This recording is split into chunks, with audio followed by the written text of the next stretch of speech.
You know, one of the benefits of having a smaller channel is that we don't get all the fools and quick judgers that we see on other channels, particularly bigger channels. However, it's not something that I'm afraid of. I'm not afraid of fools or people that just like to jump to conclusions and cast their aspersions, so on and so forth.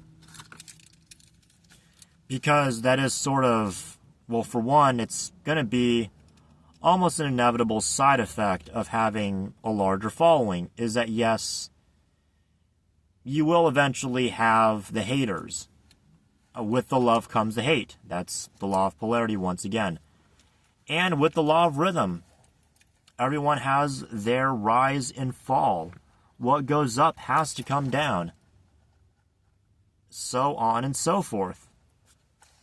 And because life is cyclical and the whole universe operates in cycles, there really is no up and down on a circle. What part of a circle is the beginning and what part of a circle is the end? Well, any point on the circle is both the beginning and the end. The alpha and the omega. Now, this is not to complain. This is simply to sort of just say as it is. We do get a lot of, people. We see them on larger platforms. I wouldn't necessarily say that Reddit is a larger platform than YouTube, but because of the clientele, if you will, of Reddit, the people that use Reddit, it has very, very quickly devolved into a point of essentially just being a shouting contest, along with sort of an arrogance contest, particularly using pompousness in their phrasing and their wording. And, Reddit does also, by extension, attract a lot of people who have been on both the giving and receiving end of toxic behavior. Not to say that YouTube does not have that. YouTube certainly does. And to say that it has devolved is a bit of an understatement because it's kind of already been that way for quite a while on both platforms. And there is sort of a reason why I did come here in the first place on YouTube. It was to sort of guide the blind, to lead the blind, and to show them the mistakes that I have made along with the successes that I've had, because I've had both failures and successes.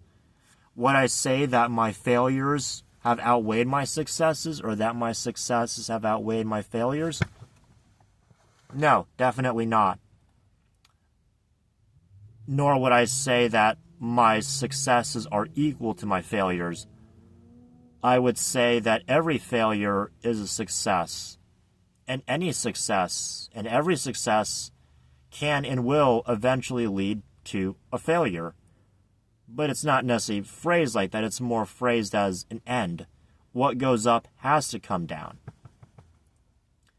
And what stays down eventually will go back up.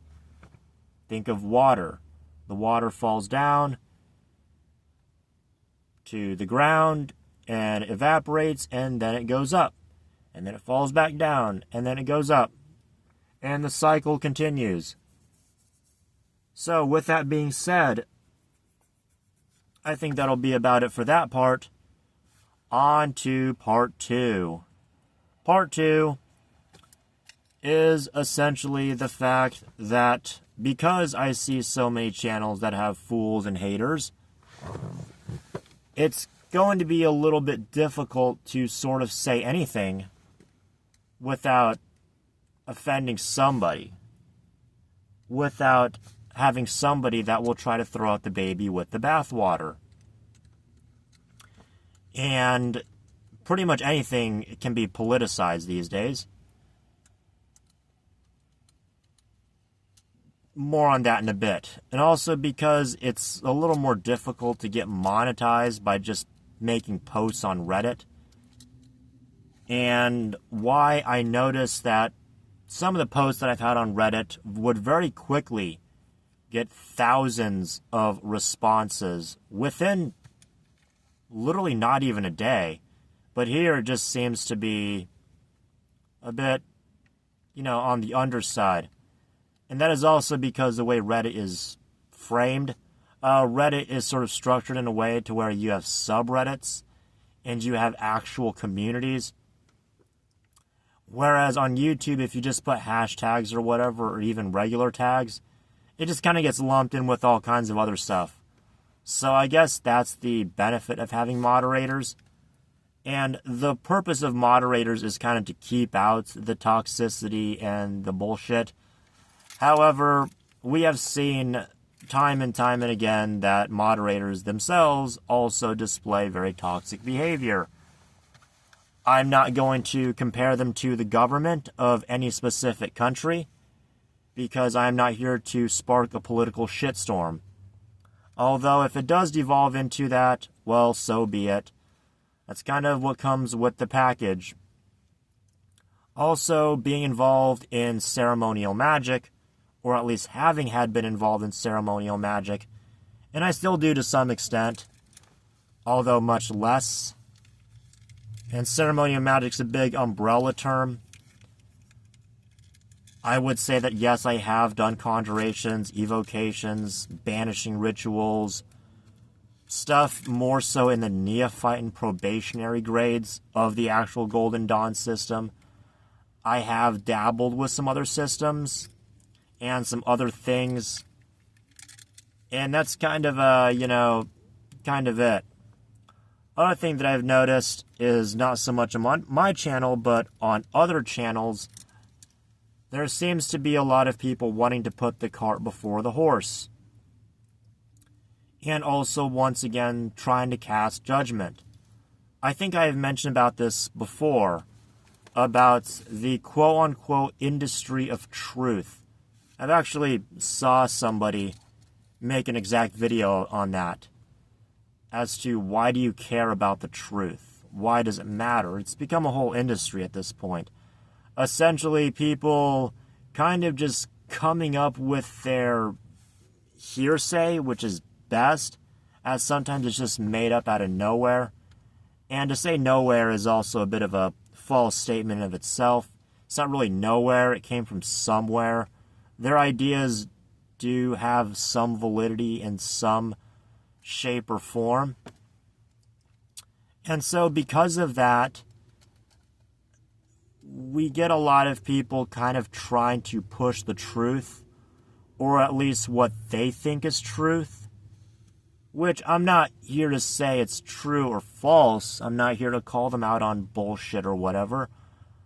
I'm just here to ask and sort of answer as well, why does it matter? Why does it matter who's doing what and who's behind everything? It's kind of like people are trying to look, thinking that there's some guy out there, way out there, behind some gated community or some fence or in the middle of a temple with dark lighting and candles and all that, pulling the strings. And by the way, this whole reincarnation book was just supposed to be a change of scenery a bit. Yeah, just because showing scenery of random fucking parking lots is a little, it gets a little old after a while. We got to change things up a bit. So we have changed things up a bit. And so for that reason, we got the backdrops that we got now. Also, it's sort of disempowering when people do that because they're essentially giving away their power to some unknown dark entity or dark force that's behind everything, that's sort of pulling the strings of everything, that's sort of ultimately responsible. And it's kind of, you could say, the scapegoat archetype, Not going to jump into the astrological correspondences of that, but just know that when you try to pin the blame on somebody else, especially by giving them that much power, by saying that this person is this supreme being, this supreme ruler, this supreme group that just kind of, has power over everybody, and they're just kind of pulling the strings, guiding everyone to the slaughterhouse, pulling the wool over our eyes, so on and so forth. Just know that you are losing a lot of power by doing that. And that the people that are in charge and that are supposedly behind everything are really just gaining more power. All you're doing is adding to their strength and to their power. And so you kind of just got to let it go. Let it go. Let them do whatever they do and really just mind your own business. Do what you have to do to sort of be who you are. Now, I know a lot of people want to, sort of not attack the wrong person. It's kind of like if you were to invade a country, you want to attack random civilians. You would want to attack the quote-unquote people responsible for the evil going on. Some of you may even be hesitant to attack the soldiers because you think that they're just, they're just mindless grunts following orders as they're told, while some secret group in some headquarters somewhere is just directing and guiding all the attacks. It's really disempowering, and it's kind of why I stay away from it as much as I can. It's not always easy to do these days with everybody fucking going on about it. Especially, presidents and politicians and CEOs and whatnot. And just know there's actually a good saying out there that the true face of authority never shows itself. That's a bit of a double statement, double meaning. The first meaning is kind of obvious, like I just described, and why you really should avoid that. And the second meaning is because, well, if you yourself are the authority, then, you're not really going to be able to see your own face, are you? Unless you look in a mirror, to which it's just a reflection of you. It's just an image of you. It's not actually you. And that'll be about it for this one. Take care, and we'll see each other soon.